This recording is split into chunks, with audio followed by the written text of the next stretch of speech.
নমস্কার, আমি স্নিগ্ধা। সকলকে স্বাগত জানাই আমার প্রথম দিনের কলকা ক্লাসে। কলকা করতে কী প্রয়োজন? ফেভিক্রিলের অ্যাক্রিলিক কালার বা ক্যামেলের অ্যাক্রিলিক কালার দুটোর মধ্যে যে কোনো একটা আপনারা কিনতে পারেন, এবং সোনাইয়ের 000 অথবা 40 তুলি আপনারা কিনতে পারেন, যেটা অরিজিনাল। আর লাগছে নোটপ্যাড, ব্ল্যাক কালারের নোটপ্যাড, বা আপনারা ব্ল্যাক কালারের আর্ট পেপার দিয়েও আপাতত পক্ষে শুরু করতে পারেন।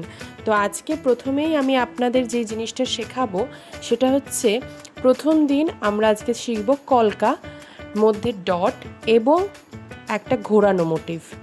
তো ফার্স্টেই আপনাদের প্রথমে একটা কথা বলে রাখি যে হাতের মধ্যে একটুখানি আপনারা রং নিয়ে নেবেন, তাহলে আপনাদের সুবিধা হবে। আর আমি ঠিক যেভাবে তুলিটা ধরা দেখাচ্ছি ঠিক সেভাবেই তুলিটাকে ধরবেন, শুইয়ে তুলিটা নেবেন না। আমাদের যে ইন্ডেক্স আঙ্গুলটা রয়েছে সেই ইন্ডেক্স আঙ্গুলের বরাবর যেন আপনার তুলির মাথাটা থাকে। তো সেখানে ধরে অতি সূক্ষ্ম হাতে আপনারা এই তুলির সাহায্যে ডট করবেন। প্রথমে হয়তো ডট একটু অসুবিধা হবে, কিন্তু আস্তে আস্তে প্র্যাকটিস করতে করতে দেখবেন একটা সুন্দর আউটকাম আপনারা কিন্তু আনতে পারবেন। আর ডট করতে করতে কখনো বড় কখনো ছোট এরকম হতেই পারে প্রথম দিকে, কিন্তু আপনারা চেষ্টা করবেন যে একই মার্জিনে ছোট্টর মধ্যে ডট করার, কারণ আমরা বেশিরভাগ সময় কপালেই কিন্তু কলকা করে থাকি। এবার আমরা একটা মর্টিন মোটিভ করব, যেখানে মর্টিনটা যেমন ঘুরে ঘুরে আসে, এই মোটিভ দিয়ে সাধারণত আমরা গোলাপ করতে পারি। এর পাশাপাশি পাতা দিয়েও এই মোটিভের সাথে একটা সুন্দর ডিজাইন আমরা কিন্তু তুলতে পারি। সমস্তটাই আপনাদের দেখাবো। তবে প্রথমে যেহেতু আজকে প্রথম দিন, সেহেতু আমাদের মাথায় রাখতে হবে যে প্রথম দিনে আমরা একদম সোজা সোজা ছোট ছোট জিনিসগুলোকে শিখব, যেগুলো আমার কাছে এখন একটু সোজা হলেও আপনাদের কাছে এটা কিন্তু বেশ একটা কঠিন কাজ। আর সবসময় চেষ্টা করবেন তুলির মাথাটায় একদম, যে আমরা যেই মাথাটা খাতায় বসাবো সেই মাথাটুকুতেই যেন রঙটা লাগে। পুরো তুলিতে রং লাগিয়ে তুলি নষ্ট করবেন না। পুরো তুলিতে রং লাগালে কি হয়, সামনের দিকে রং লাগালে কি হয়, আপনার যখন কলকা করবেন তখন তুলির সামনের পোর্শনটা যখন খাতার উপরে পড়বে সেটা কিন্তু খাতাটা অ্যাবজর্ব করে নেবে, কিন্তু পিছন দিকে রংটা বসালে কি হয়, রংটা আস্তে আস্তে শুকোতে শুরু করবে এবং আপনার তুলিটা কিন্তু খারাপ হয়ে যাবে। তো সেক্ষেত্রে সবসময় চেষ্টা করবেন যে তুলিটার সামনের দিকে, অর্থাৎ যেটা নোটপ্যাডে বসবে যেই দিকটা, সেই দিকে রং লাগাতে। এখানে দেখুন আমি একটা ছোট্ট করে সার্কেল করছি, তারপরে আমি কিন্তু অতি সূক্ষ্ম হাতে এটাকে মর্টিন স্টাইলে ঘুরিয়ে সুন্দর করে একটা সার্কেল ক্রিয়েট করলাম। আর এগুলোর সবকটাই আপনারা চেষ্টা করবেন অতি সূক্ষ্ম এবং ছোট্টর মধ্যে করার। নিখুঁত কাজ কিন্তু মানুষ এখন খুবই দেখতে পছন্দ করে, এবং আপনি কিন্তু ফোরহেডে যখন করবেন তখন কিন্তু অতি সূক্ষ্মই আপনাকে করতে হবে। আপনি কিন্তু বড় জিনিস করতে পারবেন না, তাহলে ওটা প্রচণ্ড অকওয়ার্ড লাগবে, ক্লায়েন্টেরও পছন্দ হবে না। তো সেক্ষেত্রে এখন কিন্তু বর্তমানে এই সমস্ত কাজের ডিমান্ড প্রচণ্ড বেশি। অনেকে আপনারা জানেন না যে এই কলকা বা এই ধরনের মোটিভ, আলপনা, এগুলো দিয়েই কিন্তু এক একজন জীবিকা নির্বাহ করছে। আর এরপরে আমি আপনাদেরকে শেখাচ্ছি একটা পাতা মোটিভ। আপনারা এটা দেখলেই বুঝতে পারবেন আমি কিন্তু এখানে পাতাটা আঁকছি না, এটা কিন্তু আমি তুলির টান দিচ্ছি।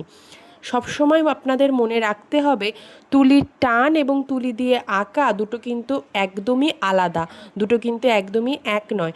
আমি তুলিটাকে একটু আলতো করে বসাচ্ছি এবং আস্তে করে ওপর দিকে তুলে নিচের দিকে হালকা করে নামিয়ে দিচ্ছি। আপনাদেরকেও কিন্তু ঠিক সেভাবেই করতে হবে। প্রথমে হবে না, প্রথমে আপনি বারবার চেষ্টা করবেন, ফেইল হবেন, কিন্তু ধৈর্য ছাড়লে হবে না, ধৈর্যকে ধরে রাখতে হবে। দেখুন আমারও ভুল হলো, আমি ওইটা টুক করে মুছে দিলাম। আপনারা চাইলেও এভাবে টুক করে মুছে দিয়ে আপনারাও সুন্দর করে করতে পারেন। একদিন চেষ্টা করে দেখুনই না, দ্বিতীয় দিন আপনারা নিজেই বুঝতে পারবেন যে আপনাদের হাতে কতটা সুন্দর গ্রিপিং এসেছে। এরপরে আমরা শিখছি একটা কমা মোটিভ বা সি মোটিভ। সি মোটিভের ওপরে আমরা পাতা শিখলাম, পাতাটা ড্র করে দেবো। দেখুন একটা কি সুন্দর ছোট্ট একটা ডিজাইন হয়ে গেল। আবার আমরা সি মোটিভ করলাম, একটা ছোট্ট পাতা ড্র করে দিলাম। সবসময় চেষ্টা করবেন ছোট্টর মধ্যে করার। আর এভাবে যদি সেকশন ওয়াইজ করে নেন তাহলে তো আরও সুন্দর, অতীব উত্তম।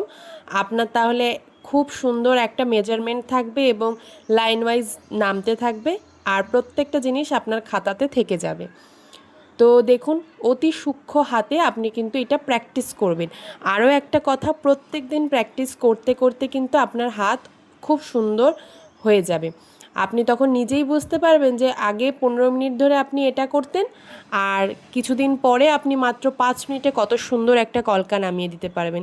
এগুলো সবই হাতের খেল এবং আপনার ধৈর্যের একটা খেল। এখন মানুষের পেশেন্স খুব কম, তো সেক্ষেত্রে বলবো যে নিজের ধৈর্য এবং মেডিটেশনের অন্যতম আরেকটা ফল কিন্তু পেশেন্স বাড়ানো। তো সেক্ষেত্রে আপনারা এই ধরনের কাজ করতেই পারেন, তাতে আপনাদের এক ঢিলে 2 পাখি মারা হয়ে যাবে, পেশেন্সও বেড়ে যাবে এবং আপনার কলকা শেখাও হয়ে যাবে, এবং কলকার পাশাপাশি আপনি নিজের জীবিকাও নির্বাহ করতে পারবেন। তো সেক্ষেত্রে আপনারা নিজের ভালো নিশ্চয়ই আমার থেকে আরও ভালো বুঝবেন, তো আপনারা নিশ্চয়ই আমার কথা শুনে কলকা প্র্যাকটিস করবেন। আর অতি অবশ্যই যদি আপনাদের মনে হয় তাহলে আমাকে এই ভিডিওর নিচে একটা সুন্দর করে ছবি পাঠিয়ে দেবেন যে আপনারা কলকাটা প্র্যাকটিস করেছেন। আমি তাহলে আপনাদের সম্পূর্ণ গাইড করে দেবো যে কিভাবে করলে আপনাদের সমস্তটা হবে। সাধারণত আমিও অত ভালো কলকা পারি এটা আমি কোনোদিনই বলবো না, আমিও কিন্তু খুব একটা পারি না। আমি যেটুকু জানি আপনাদের শেখাবো, এবং আপনাদের শেখাতে শেখাতেই আমি আরও শিখবো। এটাই হচ্ছে আমার মেইন কথা, যে সবসময় অনেকে আছে বলে যে আমার শেখা হয়ে গেছে, বাট আমি সবসময় মনে করি যে শেখার কোনো বয়স হয় না, শেখার কোনো মাপকাঠি হয় না, শেখার কোনো একটা চাবিকাঠি হয় না। শেখা সবসময় মানুষের একটা পথ, যেই পথটা আমরা অতিক্রম করলে আমরা একটা অভিজ্ঞতা অর্জন করি, এবং সেই অভিজ্ঞতা দিয়েই আমরা পরবর্তী জীবনে পরবর্তী কাজে সমবেত হতে পারি। তো সেক্ষেত্রে আপনারাও নিশ্চয়ই এগিয়ে আসবেন এই কাজ করতে। অনেকের এটা ইচ্ছে থাকে বা দমিত হয়ে যায় এই ইচ্ছেগুলো, যে আমি তো পারছি না, পারছি না বললে আপনি কখনো পারবেন না।